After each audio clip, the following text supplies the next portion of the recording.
আসসালামু আলাইকুম ওয়া রাহমাতুল্লাহ। সম্মানিত দিনী ভাই বোনেরা, আলহামদুলিল্লাহ আমরা আল কোরআন তেলাওয়াত করে থাকি এবং আল কোরআনের তেলাওয়াত শুনেও থাকি।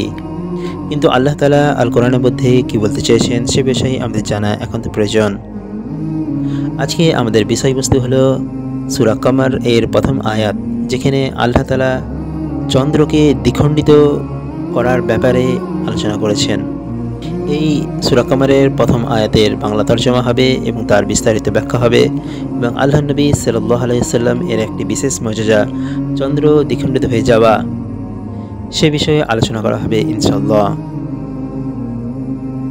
সূরা কমর আল কোরআনের ৫৪ নম্বর সূরা এবং এই সূরাটিতে ৫৫টি আয়াত রয়েছে।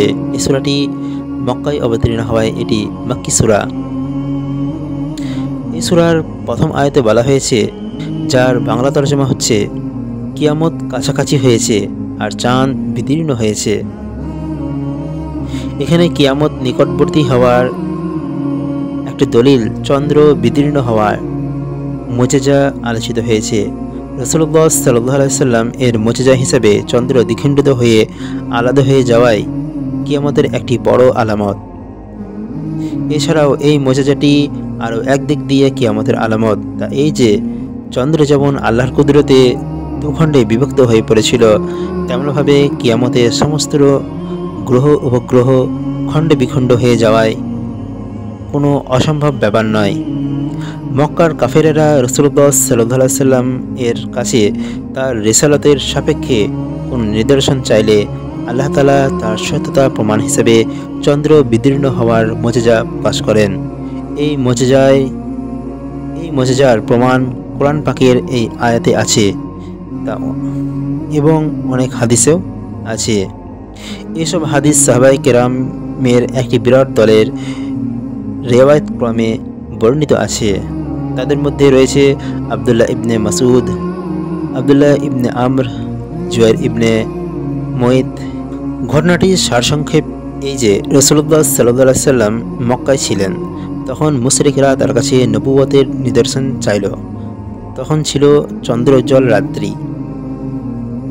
আল্লাহ তাআলা এই সুস্পষ্ট অলৌকিক ঘটনা দেখিয়ে দিলেন যে চন্দ্র দ্বিখণ্ডিত হয়ে এক খণ্ড পূর্ব দিকে ও অপর খণ্ড পশ্চিম দিকে চলে গেল এবং উভয় খণ্ডের মাঝখানে পাহাড় অন্তরাল হয়ে গেল।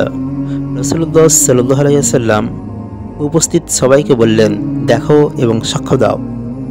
সবাই তখন পরিষ্কারভাবে এই মুজিজা দেখে নিল। তখন চন্দ্রের উভয় খণ্ড পুনরায় একত্রিত হয়ে গেল। কোনো চক্ষুষ্মান ব্যক্তির পক্ষে এই সুস্পষ্ট মুজিজা অস্বীকার করার সম্ভবপর ছিল না। কিন্তু মুশরিকরা বলতে লাগলো, মুহাম্মদ সারা বিশ্বের মানুষকে জাদু করতে পারে না, অতএব বিভিন্ন স্থান থেকে আগত লোকদের জন্য অপেক্ষা করো, তারা কি বলে শুনে নাও। এরপর বিভিন্ন স্থান থেকে আগন্তুক মুশরিকদেরকে তারা জিজ্ঞাসাবাদ করল। তারা সবাই চন্দ্রকে দ্বিখণ্ডিত অবস্থায় দেখেছে বলে স্বীকার করল।